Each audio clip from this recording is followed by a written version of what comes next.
Hello everyone, Lamar Hearthstone here, and today I wanted to talk about back-to-back because I think it is one of the most unique comps this season, most definitely.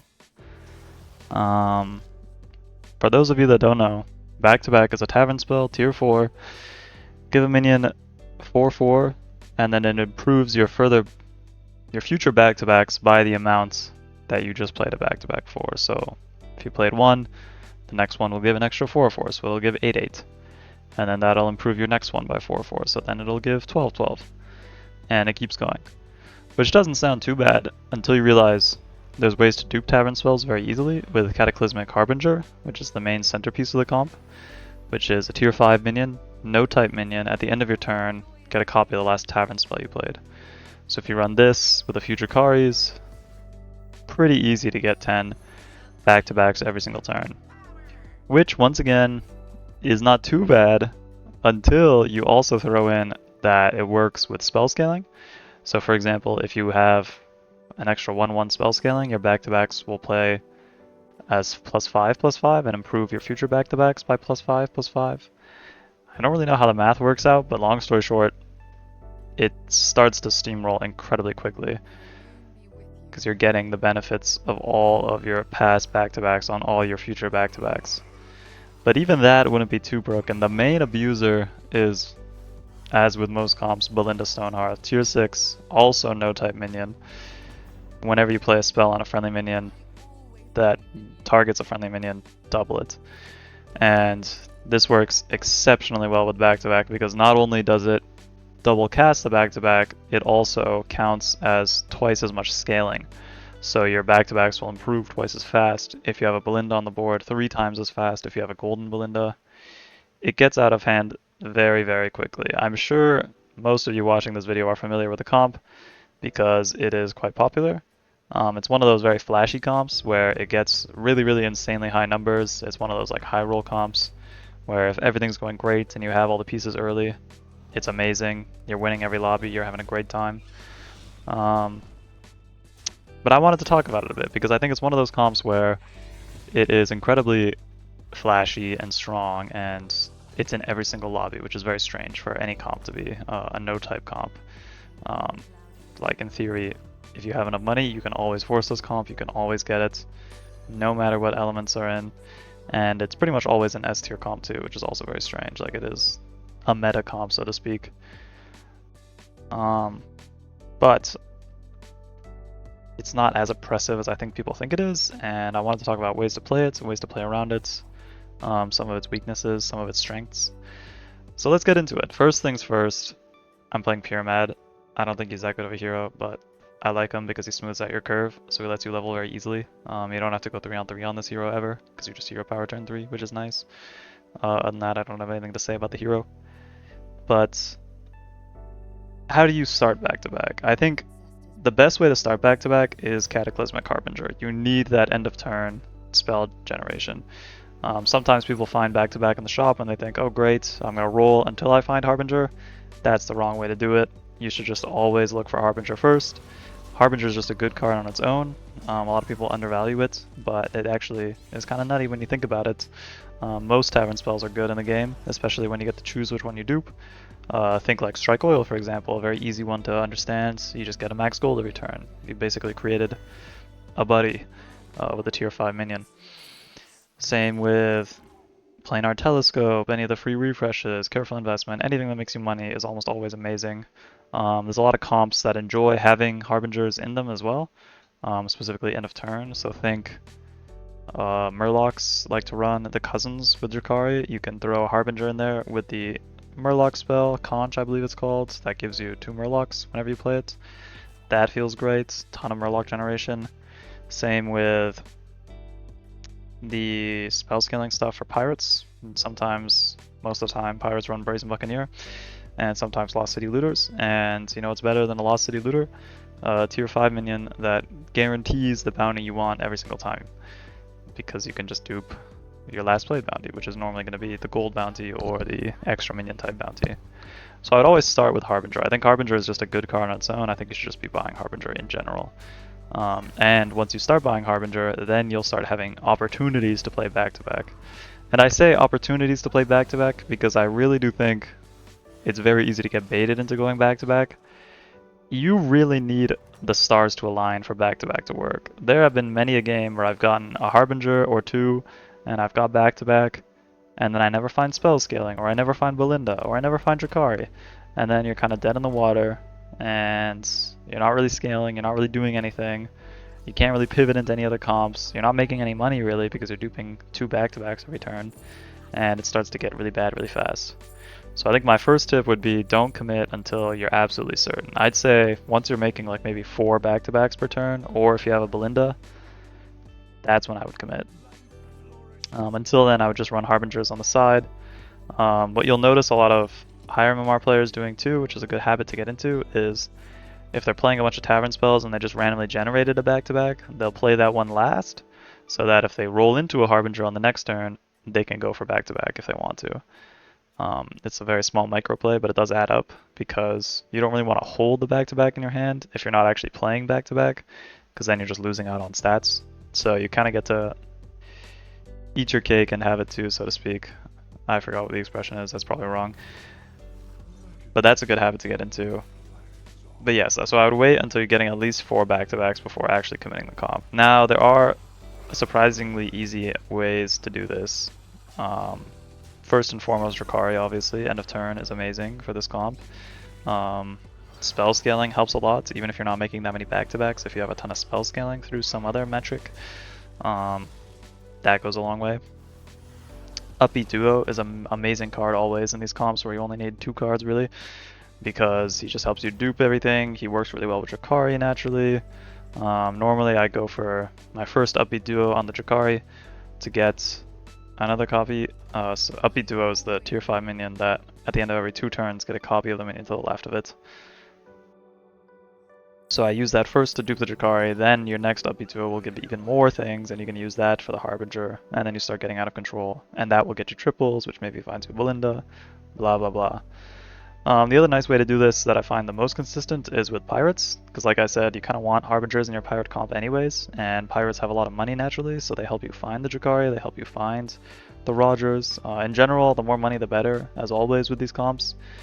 Sometimes I'll play back-to-back and I've got like a Rylak setup, you know, like I've got maybe a sneaky little Death Rattle, get some Chroma Drakes set up, you know, like something, just some form of money, because you really need some kind of money to be able to find the pieces. It is a very expensive comp, and it's one of those comps that's end of turn, which is, I think, one of my biggest grievances with the comp, and we'll talk about why I dislike the comp and why I don't think it's actually that good after the video, but I wanted to start by talking about what is good about the comp. In theory, it is one of the highest scaling comps. If you get it early enough, nothing really beats it. You've probably been jump scared before in lobbies where you're feeling strong and then you go into a back-to-back player and you feel pretty hopeless because it's too late, so to speak. Like, it really is one of those Exodia comps, and I think that's why so many people go for it. Because you remember when you get high rolled by it, you don't remember when you see those people go 8th with a Harbinger on their board and no stats. So I would start by making money. So that's kind of what I'm doing in this game. I'm picking money trinkets, I picked the binoculars to stabilize. I like going back-to-back in elemental lobbies as well because the baller spell, Temperature Shift, is also quite good to dupe actually. It works as a nice backup if you don't find back-to-back. And it actually makes you money, which makes it a lot easier to build. But here, I could maybe even buy this Felfire, like I'm thinking about what to do. Nala is a nice tempo card. I do buy the Felfire because I've got some dragon stuff going for me, I already got some spell scaling, and this is where the plan starts to form, and you can kind of see the wheels turning as I look at the shop, because I've got the Evoker, I've got some tempo, I've got some money with this Hollow Rover. The Moon Eater is nice tempo because I'm making a bunch of odd cards, and my whole board is odd pretty much. And so now, I'm just looking for a good spell to dupe. I'm not looking for back-to-back. Like a Careful Investment, you know, that's excellent. Happy to dupe that. Bender's Right's also good. Search Through Time, amazing. I think that's what I end up duping. because naturally most of the pieces you want are on tier 5 anyways, like Drakari, Bran, Rodeo Performer helps you find back-to-back a lot of the time, stuff like that. So yeah. So you've got your back-to-back setup, you've somehow hit the nuts, you've got a Belinda, you've got Drakari, you've got all your Harbingers and whatnot, and it's great and it's awesome, and you're getting a ton of stats. The best thing about back-to-back, which I feel like a lot of people don't value, is you get to choose what to actually put the buffs on. It is one of those cards that does not care at all. You know, so most of these comps in the game require some type of tribe, some type of specification. Maybe it has to be a dragon or something for Charmwing to work. Back-to-back doesn't care. So I would always think, the second I'm going back-to-back, what is the best thing to buff? Because the best thing to buff will never be Belinda, it'll never be Drakari, and it'll never be Harbinger. Those cards are just too vanilla. They don't do anything, they have no utility, so to speak. They are just basic minions that lose to scam, and even if you have the best stats in the world, you will still lose to 7 Spores if your whole board is just Drakaris and Cataclysmic Harbingers with back-to-back. So I would start by thinking about what the best minion to buff is. Some examples would be, Pirates have some great options. You've got Dead Sea Ravager, the tier 6 undead pirates, gives its attack to other minions, so you put all your back-to-backs on that, it gets enormous, and it can kind of spread the love to the rest of your minions. Turns into kind of a scam card almost, because it gives your minions maybe 4,000 attack, even though they only have 20 or so health, which is great, because diversifying the stats makes it harder to scam, makes it better for you. It's like stat duping, so to speak. The opposite goes for Charmwing, you know, it gives its health to other minions, specifically only dragons, so you have to be a little careful. Normally when I'm running a Charmwing in back-to-back, I like to try to run something that keeps the stats too, like a Terragosa or a Poet, just to kind of save those Charmwing stats. Normally you're going to have an Evoker anyway, so that's kind of your other dragon target. But yeah. And here you can see, like, I've got a decent back-to-back start, but I'm still keeping my eyes open for any other things. If I find Ring Dragons, I'm probably playing that instead. You know, like, I've got Belinda, I've got Harbinger, but I don't have back-to-back yet. So I'm playing it pretty calm. I'm keeping the Bran, I'm keeping the Hollow Rover, I'm not going all in on everything yet. And I'm maintaining some tempo with Nala. That's kind of another art too, is like stabilizing while you're in these, I don't know what to call them, mid-game stages of the game, where you just need some kind of tempo, and most of the time people run like the spell scaling payoff, because if you're running spell scaling for back-to-back, you can throw a Ring Dragon in there, you can throw a Tide Mistress, you can do whatever. Works out nicely. The Menagerie Amalgam is also good, like the Tea Party guy. So you've got options. But yeah, best targets to buff I'd say would be Dead Sea Ravager, Charmwing. They both do opposite things. If you're worried about stats, like if you're going into demons and whatnot and you're worried you might not have enough attack, that's when I would think about Dead Sea.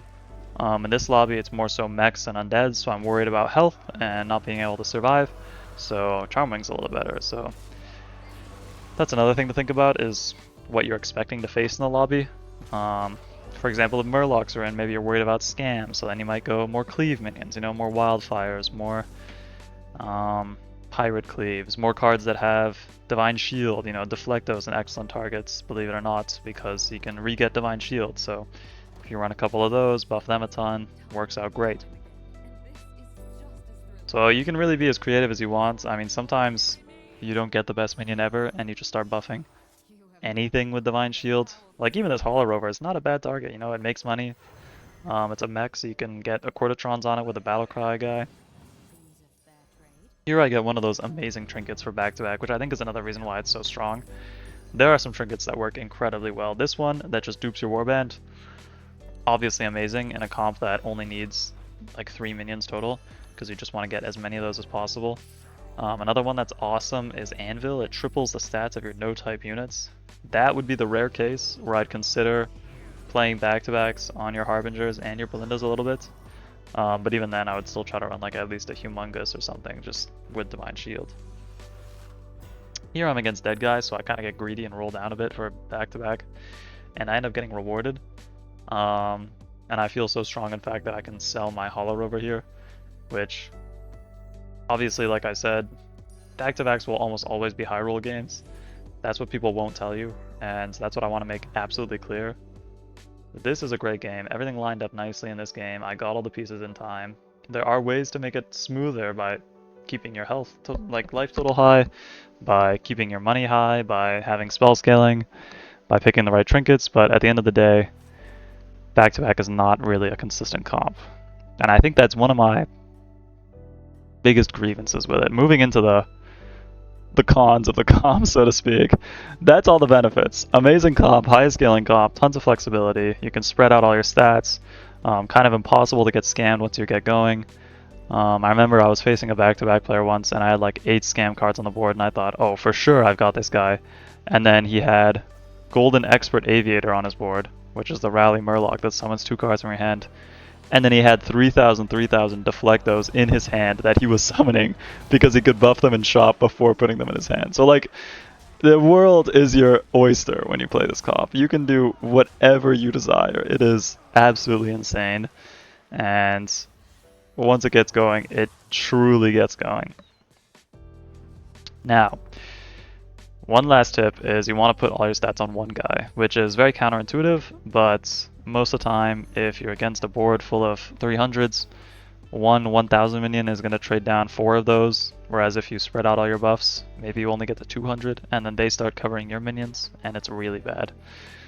Here, this is the Dead Sea Ravager, and I consider buying it, but once again, I know that I'm in an undead mech lobby, so I care more about the Charmwing. So I'm looking more for like duos, I'm looking more for pairs, triples, Poet, Terragosa, things like that. And I'm just going to be, once again, putting all my buffs on one target. Maybe a couple on the Felfire, so it has a little bit of attack when it gets the health from the Charmwing. But yeah, talking about the downsides of the comp. I kind of hate it. It doesn't cause me so much grief that it's like enough to not play this season and whatnot, but I don't think it's healthy for the game to have a meta comp that's no types that plays the same every single game. Like, I like comps like Menagerie, for example. Menagerie was a ton of fun when that was around, where it's like Nala, basically, to put it in simplest terms. You just want one minion of each type, and most of the payoff for that was in neutral, and it was pretty fair and fun and balanced, and every game was different because maybe this time you had Beasts in, so you could run a Macaw, and maybe this time you had Quillbores in, so you could get Divine Shield or something. I think that's good for the game. Back-to-back quite literally always plays the exact same. There's like 2 6-drops that change depending on what you buff. Almost all the time, this is the board you're going to see. It's Upbeat Duo, Belinda, Drakari, and Harbingers with an early back-to-back. And an Evoker, ideally, or some kind of spell scaling. You don't even need spell scaling. That's the crazy thing about this comp. I've won without spell scaling before. The fact that it exists in every lobby is also just very scary. Like, there's so many games where I've just lost randomly because I just go into a back-to-back player and there's nothing I can really do about it because I only fight them on the later turns. It's not really on the early turns when I can maybe punish them for their greed. Sometimes people slip through the cracks, so to speak. Like, I kind of did this game, you know, I got the dead guy. Maybe I fought some weaker opponents than my other opponents did, and that bought me some time. Which brings me on to my least favorite part of this comp, which is almost always applicable for end of turn comps, is that they're end of turn. You just need them as soon as possible. Your back-to-back comp will always be weaker than the guy who found back-to-back 1 turn earlier. And there is nothing you can do about that unless you are buying 10 back-to-backs manually from the shop. Which is just tragic. I think it's not fun. I think it leads to very boring gameplay. Like, you'll notice here, now that I found all the pieces, I kind of just hit the refresh button 10 times and then play on my back-to-backs and alt-tab to a YouTube video. Like, there's not much going on. There's not a lot of thought into the comp. And yeah, I don't know. I don't feel like I really earned the win. I feel like I just kind of high-rolled. I think the only time where back-to-back feels a little consistent is with Pirates. I think Pirates are the ones where it's like, okay, you have made infinite money, you have found a good comp. It's nice that Pirates can pivot into something that scales well. I appreciate that for Pirates. But at least then it's an active comp, like you're actually APMing every turn. You're still playing a real comp alongside back to back. It's not just this end of turn slop where you're just playing cards and passing every turn. So I don't know. I also think it's very overrated. A lot of the lobbies you get into, you just won't have the money to play it. Like I see people going for it in Beast Undead lobbies where there's just no money unless you get like a Rylak or something crazy, and they just die because there's no money, there's no way to actually find all your pieces. Vice versa, sometimes you go into the absolute Chad who does find all his pieces, and then it feels even worse because you know that he did not do it by making enough money to guarantee it. He just kind of rolled into it randomly. So I don't know, it's one of those comps that's just doesn't feel good to play against, because it's very, very hard to beat once it reaches that point of too late. I think you can punish it pretty early on, like it's a ramp-up comp, so to speak, so you need some time, you need some health, you need some turns to scale up. Those are the turns where back-to-back players they're most scared and most killable.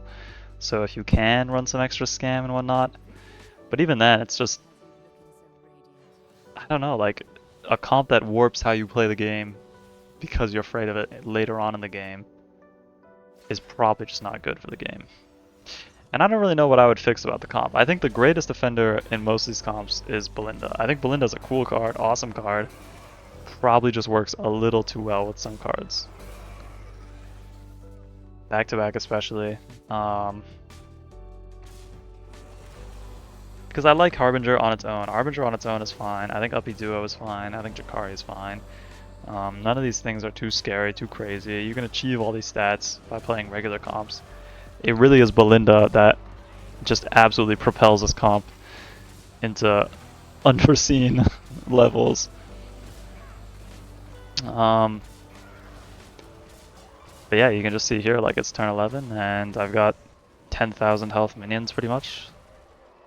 And that's gonna pretty much double every single turn for the rest of the game. And there's nothing anyone can really do. I'm past the point of being scammed, I've got utility, I've got health, even if I am scammed. So, I don't know. My thoughts on back-to-back is play it with caution. I would not try to force it every game.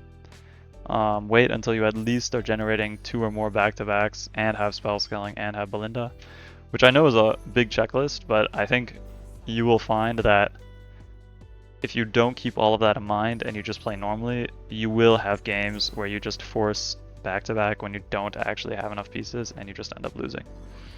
And it'll feel pretty bad. Naturally. So yeah. It's just a back-to-back high roll game I had, and the more I thought about this video, the more I realized I just don't enjoy back-to-back. I don't know. And I think end of turn comps can be good, don't get me wrong. I think there are some good end of turn comps out there. They can be very satisfying. I think they're healthy for the game, because I know especially on mobile and whatnot, there's a lot of players that can't really handle APM builds. I think it's good that the game has alternative playstyles.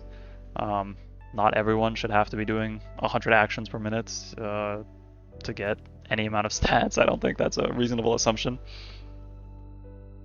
But it's certainly how I like to play the game, and it's certainly more fun in my opinion than just watching the turn timer tick down every single turn. So let me know what you guys think. I imagine people will be very opinionated about back-to-back. It's one of those comps that I think has gotten a lot of flack, and for good reason, because I think it is.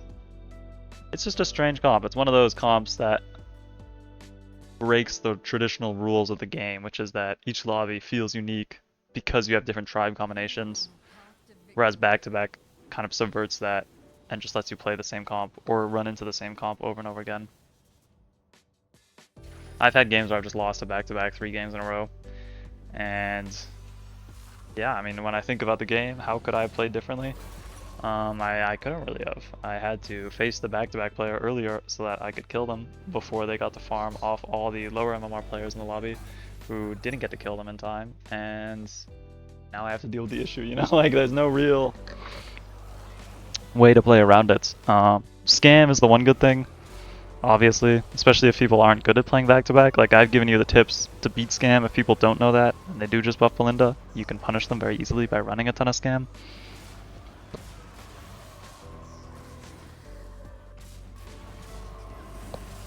So yeah,